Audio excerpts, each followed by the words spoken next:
Cool. And we are live. It is a Thursday afternoon. Back speaking with Jamie Lingham from Absolute Immigration. An absolute pleasure to have you here again, my friend. Welcome. Thanks, Simon. Thanks for having me back. Now we spoke. I think it was like July, August last year, in the depths of lockdown, talking about how employers were trying to embrace distributed workforces and trying to hire people. And we were talking about what the impacts of the visa situation, how immigration was affected by everything that was going on, and sort of been a bit of a strange time since then. And luckily for most of us, we're sort of out the back of that. But I think since then, you and I have been chatting about the world of work and immigration in general. And I know there was a specific visa that we got talking about, and we thought, hey, we should do another session and tell people about it. And it's probably going to be like a lot of these situations where there's a lot of hearsay, but people probably don't really understand it, not really sure what the implications are, how they use it, and what scenarios it would benefit. So I think we both agree this would be an interesting discussion to have, and just really be really clear about all the ins and outs of that specific visa and what it means. Sure. Look, I think that first thing I probably want to do is just update you on what has changed Yeah, since we spoke, and it does feel like an absolute lifetime ago. I think that the way that this pandemic's been evolving, obviously, I think when we spoke, it was probably coming mid, if not towards the end of the European summer. Obviously, we've got the Australian winters done. Over here, we have very, very few cases. The dreaded London strain, has sort of come over, and I think that we've got a little bit of COVID in Australia, but it's not so much. But one thing that has happened is governments actually have reduced passenger arrival numbers to 4,000 people a week, that's cut by 50%. It was 8,000 people, and as a result, Emirates have stopped flying to Australia, which is a massive blow. There's 35,000 Australians stuck overseas wanting to get home to be yeah, repatriated. And as Corona ticks off through the rest of the world, it is quite a compelling argument to return. But what we've found is that, or anecdotally what we've been told, is a lot of the people returning to Australia. Now, I don't know what your experience is on this, but a lot of people who are returning to Australia are actually continuing to work remotely from the country they were living in. So it's not just this huge influx of Australian citizens and permanent residents who take on local jobs, that they aren't really affecting the employee numbers, because they're doing the remote work. So from our point of view, I think that a couple of things have happened because of the policy change and the numbers that have been allowed in at the moment, down to 4,000 yeah, a week, that is.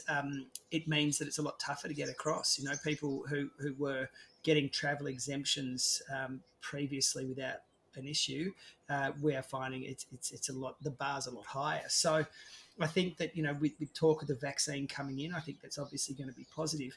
But I don't think, not by a long any stretch of the imagination, that we're out of the woods yeah, as far as, the movement of people and getting people across. And so that's sort of what that leads into is companies who have traditionally sponsored people on working visas. So Australian companies who have brought employees across on sponsored working visas, that is more difficult. There's a pyramid. I know we discussed this last time. There's a period of, if you imagine the top of the pyramid, these are going to be your people working on COVID who are allowed in. Your engineers on big construction projects will be allowed in. People who are on the recovery from COVID can come in, but that sort of second tier down of occupation. So you got the ones who are on the priority skilled occupations list now. That second tier down, that hasn't really started to kick off. We're still finding that the occupations are quite restricted. And so, as you mentioned before, you and I were talking about options and strategic options for organisations. And I know the space that you deal in. I think there are a number of options. Not a number, but one specific option that is actually more beneficial in my mind. It's more beneficial to the employer. It's more beneficial to the employee. And it takes out that step of that temporary visa, the 482 visa that they have to apply for. yeah, So if you brought someone coming in cybersecurity expert, for example. Let's just throw that out there because that's a sort of Hmm. hot job at the moment. If you're bringing over a cybersecurity expert, you would have to pay the 482 visa fees, which is over $2,500 Australian dollars. You would have to pay the Skilling Australia Fund levy, which is up to 7,200 Australian dollars. So you're sort of looking at a $10,000 package of Hmm. government fees before you've even done anything. Yeah. Now, a visa that is not new, but I think is very poorly publicised, is the global talent visa. I know it has been gaining momentum. There's a lot of Hmm. people out there, talk about, and as you said, there's a lot of myths around it. I think that the program settings of what they've done for the global talent visa, I don't think are correct at this stage. Essentially, it's a visa for people who are working in fintech or ag tech or med tech. Anything that sort of has tech in it is Yeah. a pretty good indicator that you can go somewhere. Space and advanced manufacturing, energy and mining technology, cybersecurity, as I mentioned before, and quantum information, advanced digital data, science, and ICT.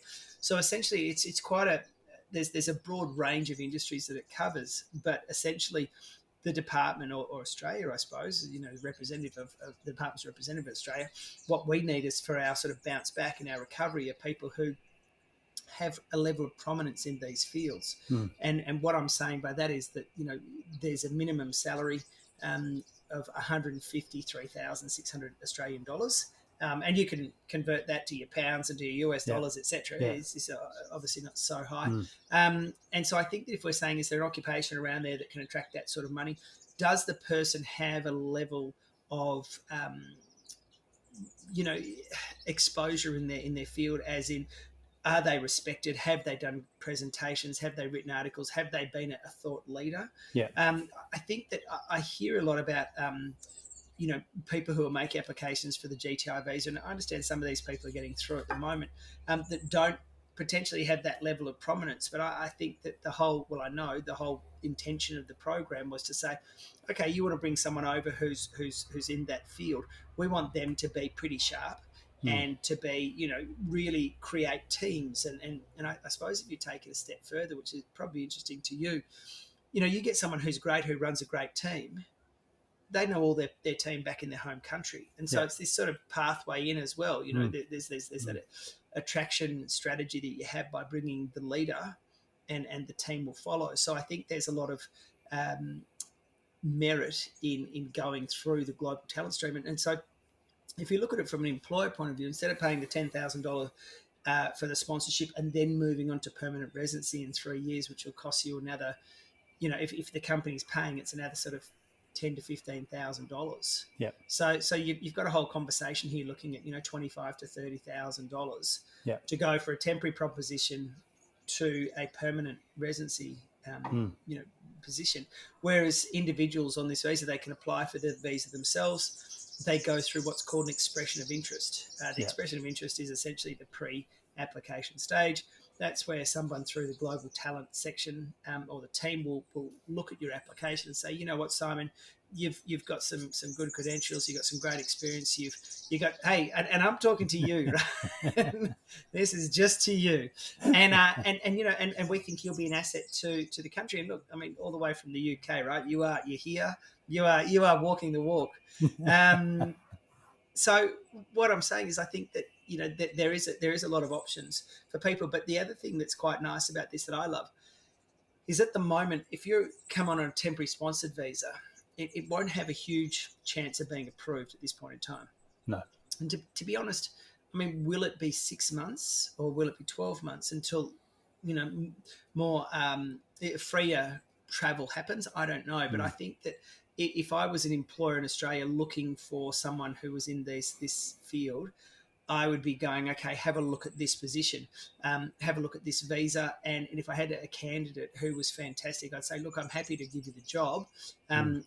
Employers could contribute to it, but I think overall, I think the candidates can contribute to it. They'll turn up as a permanent resident, so they won't have to get the travel waiver. Yeah. They can sort of join the fast queue, if you know what I mean. I think that the time that it takes for them to get to Australia will be comparable, if not shorter. So they go through this one process, they'll get a permanent residency visa, and then they will turn up to Australia, and then, I was going to say the world's their oyster, but it's really Yeah. Australia's their oyster, Yeah. right? Yeah.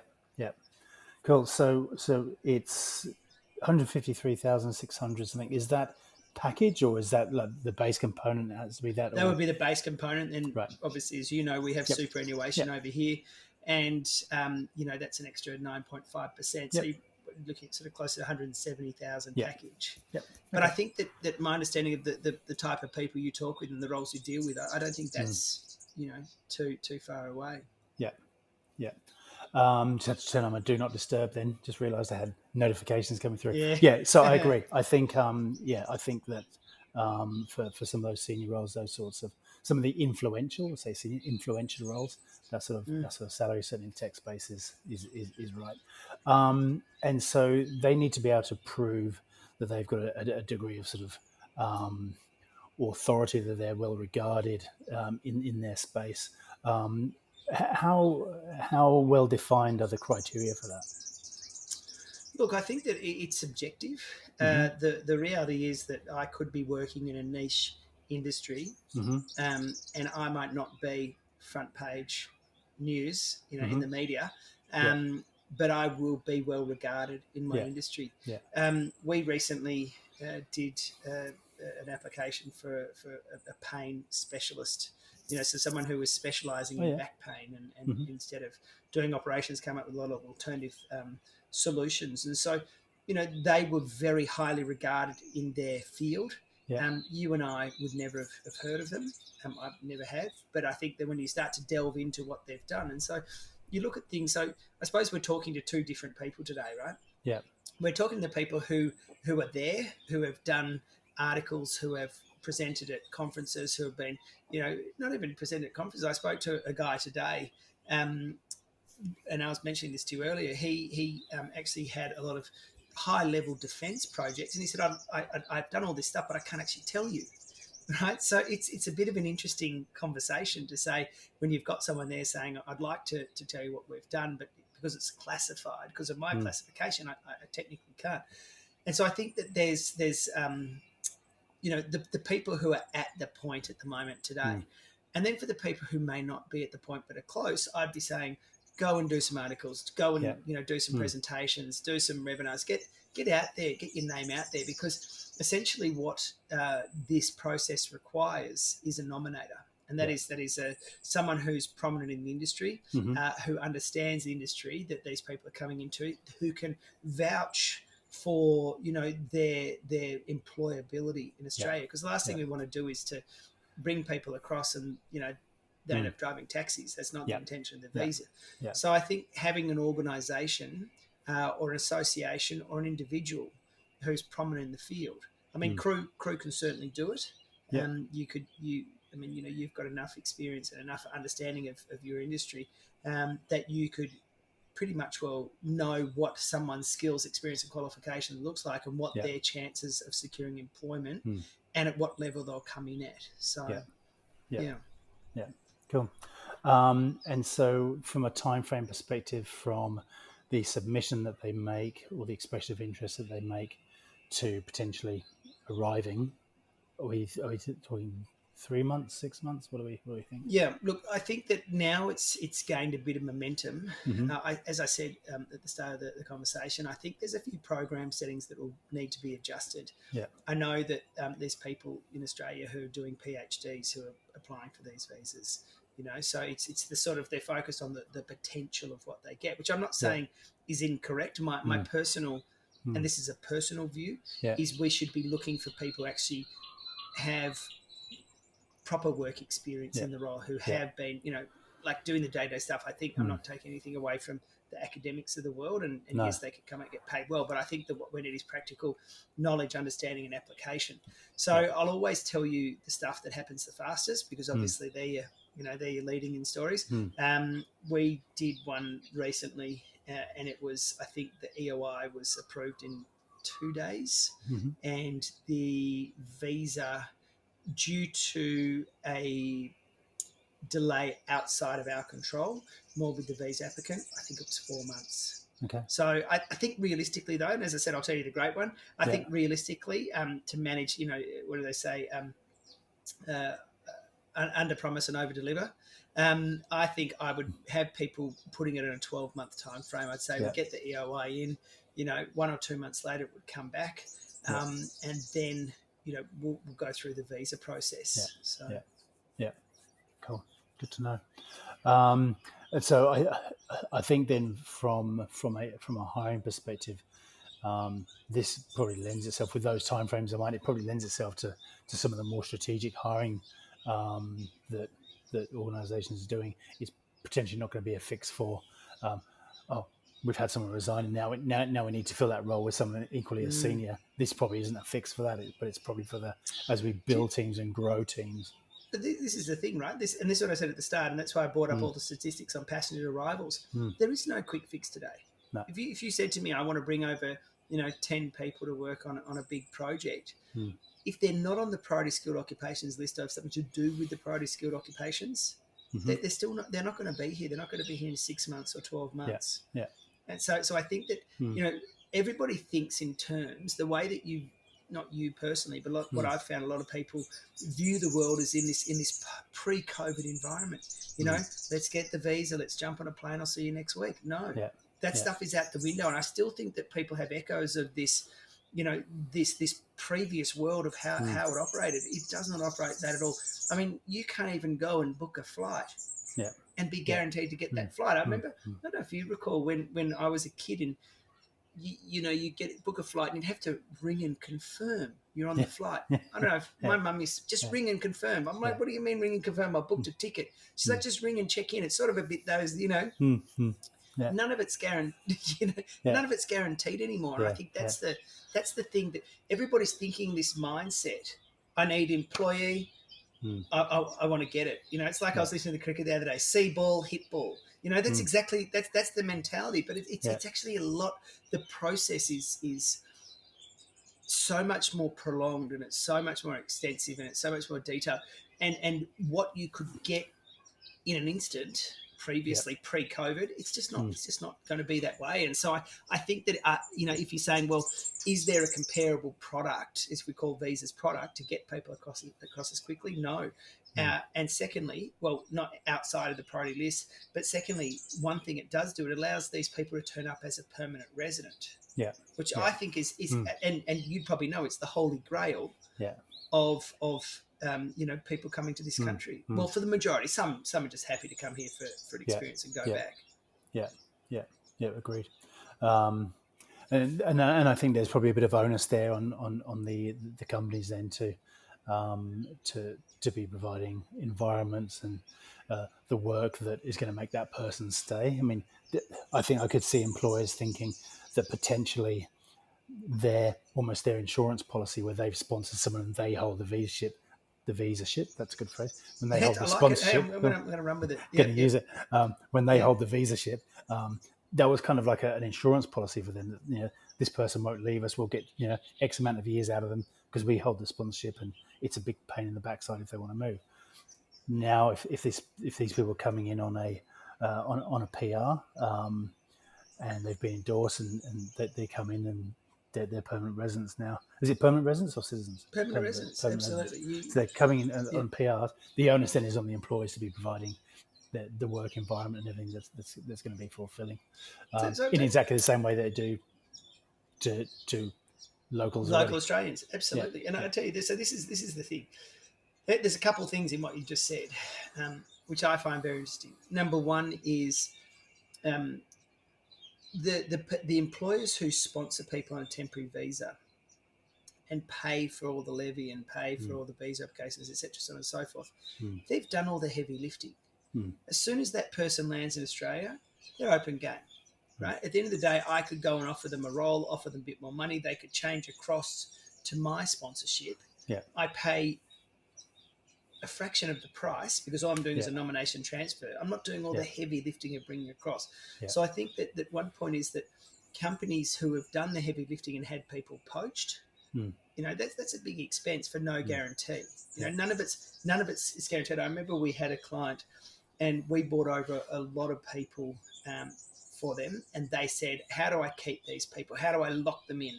And I said, you know what? Just treat them well. Yeah. That's it, right? Yeah. Be a great employer, give them opportunities, give them options, give them growth prospects, etc., and they won't leave. You treat them poorly, and if that's going to be the attitude, then they'll get up and go. I mean, it's like anyone. No one wants to sit in an abusive relationship. No. And so so the big myth is that there's a tie-in on sponsorship. That's not true. Yeah. And I think that, under this program, people are turning up on a permanent proposition. And say, for example, they come for a job and you place them somewhere, or they come and work for me, and it doesn't work out, they're free to get up and go, right? The sting isn't so bad if I haven't paid the $10,000, $15,000, $25,000 when they've left me, because that sort of hurts. It hurts. It's, the relationship breakup hurts as it is, right? That's a heart sore. Yeah. But then there's a financial cost, right? It's a bit like an employee-employer divorce. So if they've come over under their own steam, paid the costs, yes, that inherent risk is still there, but your duty of care to provide a great working environment and a great culture and good support of all that sort of stuff, that remains.